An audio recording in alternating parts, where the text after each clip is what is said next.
What's going on, guys? Gibbs back. We're going to be talking a little bit about the RLCS format that was announced today. They haven't given us all the details yet, but I just threw it into a quick PowerPoint for you guys, so you guys know what's coming up. So March 25th is the signups, and then mid-April, they said, is when the tournament will start. Well, qualifiers, I don't know what you want to call it. But yeah, let's get right into it. So some rules before we start the whole qualifier format process. Players must be over 15 years old. So RIP Scrub Killa. He's only 12, so sadly he will not be able to participate. They probably have some legal reasons or reasons for the age limit. But yeah, some of the really good players in both NA and Europe will have to miss out until they become of age, which kind of sucks, but what can you do? North America and Europe have their own individual qualifiers, so each region will be separated. So in Qualifier 1, both regions will have a Qualifier 1 and will have their own separate setup. Top 4, based on points from each region, will advance to the LAN. Points will be explained later, but basically the top 8 in each qualifier get points, and top 4 after both qualifiers move on to the LAN, get invited. So I assume Sonics will pay for the trips out there to the LAN, wherever that may be.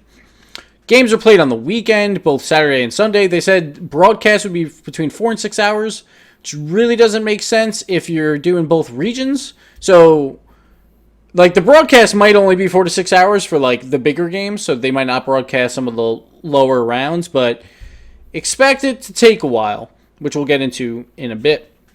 And then 2 qualifiers are set to be played back-to-back before the LAN final, which I just explained earlier. So let's move on to qualifier, the open qualifiers. I don't know why I wrote qualifier, open qualifiers, but whatever. The open qualifiers. They start with a double elimination tournament. So this will be played in one weekend, according to what has been said before. So this is where it's going to take longer than 4 to 6 hours to do both regions. Like, you might be able to finish one double elim, depending on the amount of teams, in 6 hours, but you're not going to finish both regions in 6 hours. That's for sure. So they haven't said exactly how they're going to do it, but I'll explain more in a bit of what I think they should do. So anyway, top 8 move on to the group stage.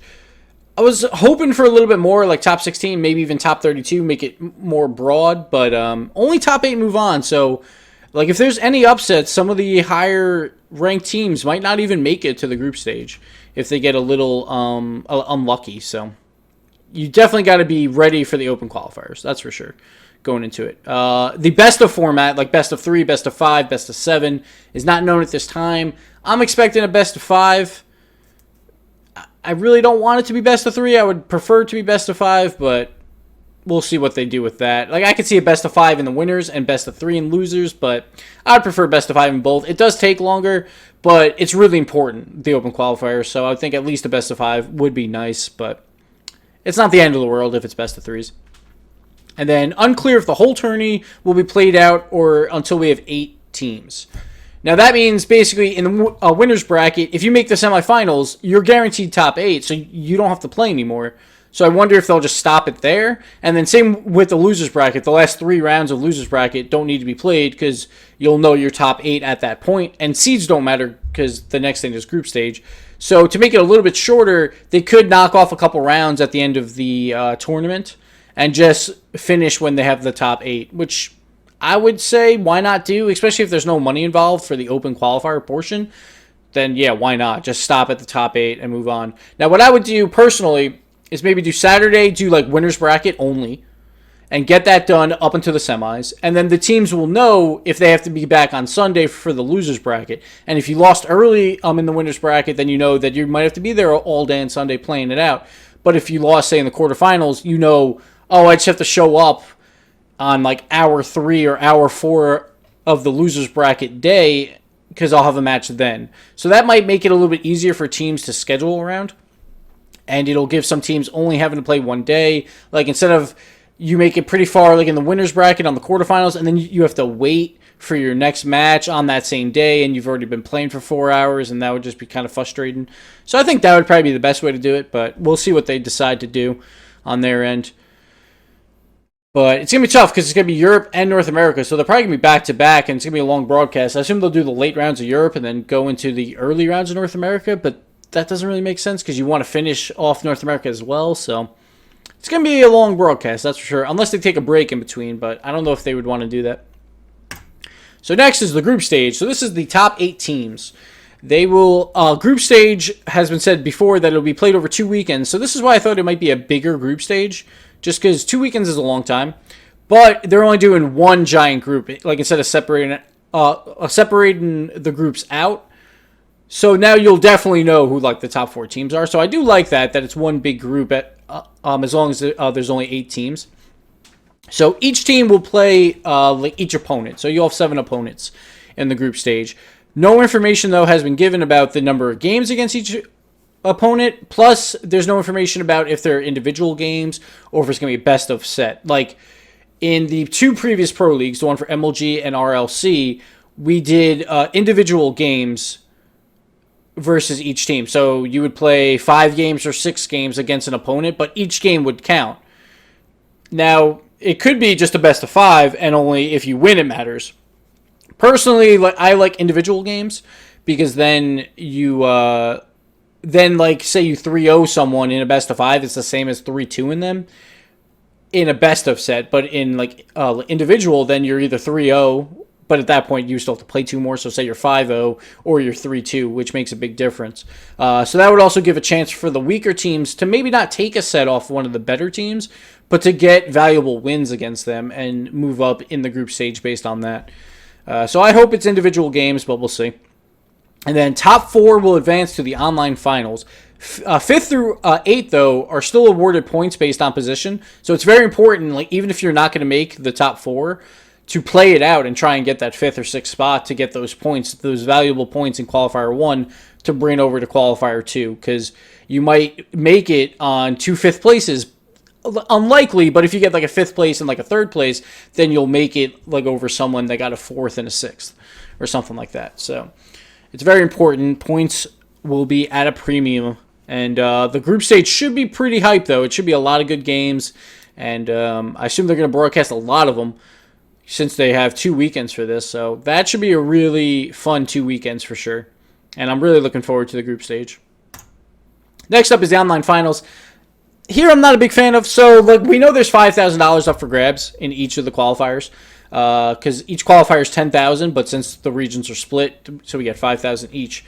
It's just a single elim tournament for the top 4 teams, so there's only going to be 3 games, maybe 4, like if they do a 3rd place game. And like, that's not super hype, because like, yeah, it's the top 4 teams, and it'll be a big deal, but I wish the event was a little bit longer, and maybe make it the top 8 teams, so then if group stage was like top 16, maybe I would have preferred that, but instead we only get top 4, so there'll be 3 sets, maybe 4 sets if a 3rd place game, and then you would probably go from Europe right to North America, and you would get a full day out of that, I guess, but it would still be kind of a short day. So yeah, I would have preferred top 8, but like I assume every single one of those games will be casted though, so and they should be really good games. They'll probably be at least best of 7, maybe best of 9, maybe best of 11. So those games will be really good. And then the money splits, they haven't said. Generally, like if there's no 3rd place game, it's probably like 50, 25, 12.5%, or 60, 30, 10, or 50, 30, 10, 10. Like, or they do top 3 and it's 60, what is it? 60, 30, 10. So it'll be probably one of those percentiles. I would assume all top 4 would get money, so it would probably be 50, 25, 12.5, 12.5%. But we'll see. And then each team is still awarded points based on placement. This is why there might be a 3rd place game, because points will be at a premium and it'll be really important. So there might be a 3rd place game just because the points are coming out. So actually, now I think about it, it might only be top 3 money. It might be 60, 30, 10, but we'll see. But yeah, that's going to do it pretty much. Qualifier 2 will be the same setup as Qualifier 1. Same thing, top 4 in points. Well, top 8 get points, but top 4 in points after Qualifier 2 will advance to the LAN event. And $5,000 is also awarded for Qualifier 2. And then top 4 go on to the international LAN, and they haven't said what that format would be. I assume they won't really say what that format's going to be for a while. We probably won't know going into the qualifiers. Hopefully they do some fun stuff with some group stage, some round robin stuff, so we get to see all these teams compete against each other. Plus, if it's a weekend event and they're flying everyone out, they want everyone to get a lot of games in. So that should be really exciting. But these qualifiers seem pretty hyped. The only thing, I wish that groups were maybe a little bit bigger, and then the finals were a little bit bigger. But definitely the open qualifiers being a double loss is really important. Like, that's really good. Because like, you don't want a good team going out on an upset too early. And you want people to have like a fighting chance. Plus, teams that are a little weaker, they still get to play a couple extra games and see how far they go. So I think it's a good thing overall. It's going to be a long day or a long weekend. But it should be a lot of fun. And good luck to all teams. And we'll see you at the RLCS qualifiers. Coming up, guys. March 25th are the signups. And then it starts mid-April. So make sure you guys sign up. And I'll see you guys next time. Later.